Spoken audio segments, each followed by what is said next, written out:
I think that one of the proofs of love, one of the manifestations of love, is that you are willing to allow your child to choose their own path. That what you provide for them is guidance from the sidelines. You are not the main character in their lives. I think one of the easiest examples of self-sabotage is when parents compel their children to study courses that the children do not want to study because the parents think is better than the one that the children have chosen or are choosing for themselves. That's not the goal of parenting. In fact, I've made the point elsewhere that if a parent feels the need to choose the spouse of their child when the child is ready to get married, then it's proof that the parent or parents has failed. And this is my argument about that. If after over 18 years, you've been with this child, you've been in their life for 18 years, probably 20 years, whenever they decide to get married or whenever it's time for them to marry, and you still have not taught them enough to be able to trust their judgment, you have not taught them enough to trust that they're going to choose the right person, then the problem is not with the child, it's with you. Or maybe the blame is shared. You did not do enough teaching or they did not do enough learning.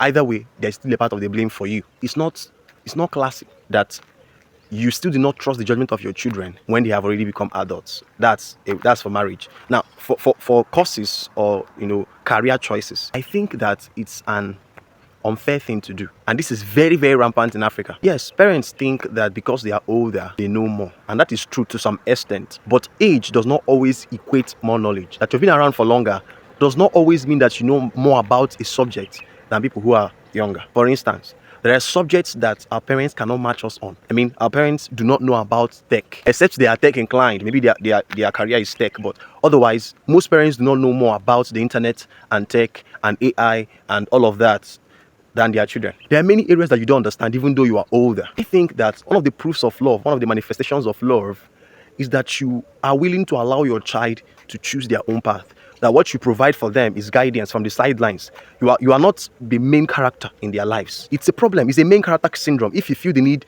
to always make the major decisions for your child, even when they have become adults or when they are becoming adults. Your children can go ahead and be very successful at the careers or the paths that you've chosen for them, but you will never know if they were destined to be geniuses at the paths that they would have chosen for themselves if you allowed them. That's not a risk you want to take. Remember that you are most likely not going to be alive until your children are old. You know what that means? It means that you are positioning them for dissatisfaction. They can choose a path that will never bring them fulfillment simply because you, as their parent, you influence them into it. They're going to live a large part of their lives doing something that they did not want to do simply because you chose it. And that's not love, it's control. It's not love, it's control. I'm not sure you want to do that. It is well intentioned, but it is not right.